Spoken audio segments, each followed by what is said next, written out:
Adapun pembahasan yang akan kita bahas pada sore hari ini yakni kedhobitan sahabat tabi'in dan tabi'in. Pertama, sahabat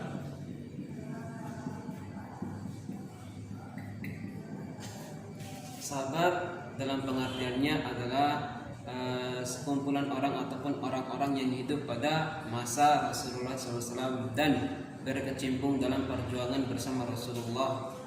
Yang salah satunya adalah Abu Bakar As-Siddiq, Utsman bin Affan, Ali bin Abi Thalib, dan masih banyak lainnya. Kemudian berakhirnya masa sahabat ini yakni pada 90 Hijriah. Kemudian dilanjutkan pada periode tabi'in ataupun orang-orang yang hidup pada masa sahabat dan tidak pernah ataupun tidak merasakan hidup bersama Rasulullah. Kemudian tabi'in ini adapun beberapa diantaranya adalah Uwais Al-Qarni, salah satu imam mazhab kita yakni Imam Hanafi, kemudian Al-Hasan Al-Basri, yang kemudian periode tabi'in ini berakhir pada 120 Hijriah, kemudian dilanjutkan oleh masa tabi'in yaitu orang yang hidup pada masa tabi'in dan tidak merasakan hidup bersama sahabat, lebih-lebih tidak merasakan hidup pada masa Rasulullah SAW. Kemudian kedhobitan adalah dobit dalam arti katanya adalah kokoh atau kuat. Kemudian dalam pengertiannya dobit adalah orang-orang yang kuat ingatan ataupun kuat hafalannya dalam suatu ingatan. Misal seperti orang-orang yang mengingat ataupun dari sahabat ini adalah orang-orang yang memang ingatan hadis ataupun apa yang disampaikan Rasulullah mereka ingat, bahkan tidak ada yang mereka tamat dan tidak ada yang mereka kurangi. Kemudian kedhobitan ini sendiri terbagi menjadi dua, yakni dobit dalam hati atau dalam istilahnya dobit fi as-sudur dan dobit fi as-sutur, atau dobit dalam hati dan dobit dalam dada atau dobit dalam tulisan. Untuk dobit dalam hati itu sendiri yakni perawi hadis ini tidak hanya mengingatnya dalam akalnya ataupun dalam ingatannya, tetapi mereka juga mengamalkan dengan hati melalui ingatan perilaku, bertingkah laku ataupun berperilaku seperti yang dicontohkan oleh Rasulullah SAW. Kemudian kedobitan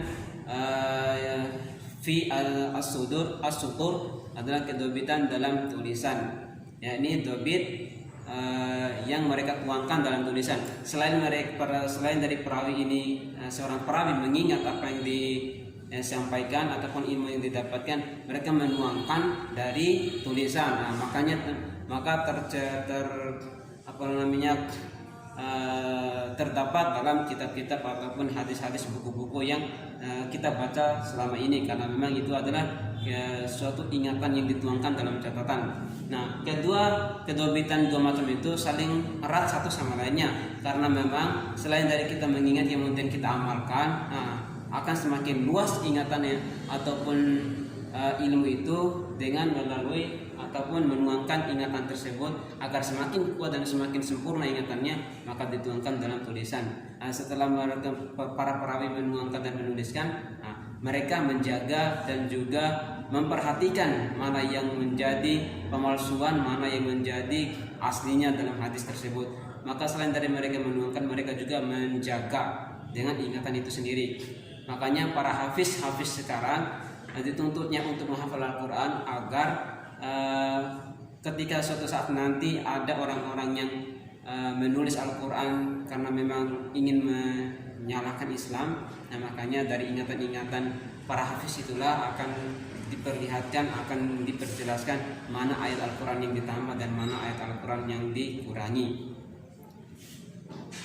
Mungkin itu. Kemudian adapun yang dapat membuat kedhobitan sahabat itu cacat ada 5 poin. Yang pertama fahusyah galatuhu terus ataupun banyak salahnya. Kemudian yang kedua al-ghaflah anil itqam yaitu sering lupa seorang perawi.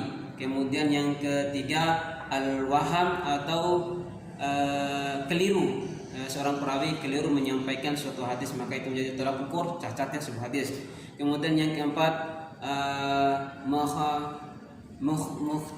maksudnya mukhalafah anisitqan atau bertentangan dengan hadis-hadis yang ada. Kemudian yang terakhir adalah su'ul hifz atau jeleknya periwayat atau jeleknya hafalannya, walaupun benar tetapi lontaran kalimat ataupun sebagian dari contohnya seperti orang yang membaca Al-Quran walaupun lagunya bagus, kemudian nadanya juga bagus, akan tetapi lafaz makhrajul hurufnya masih kurang. Nah, itu masih dalam pertimbangan untuk ulama mengambil menyatakan bahwa sahabat ini dhabit atau tidak. Sekian yang dapat saya sampaikan. Wabillahi taufiq wal hidayah. Assalamualaikum warahmatullahi wabarakatuh.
Sa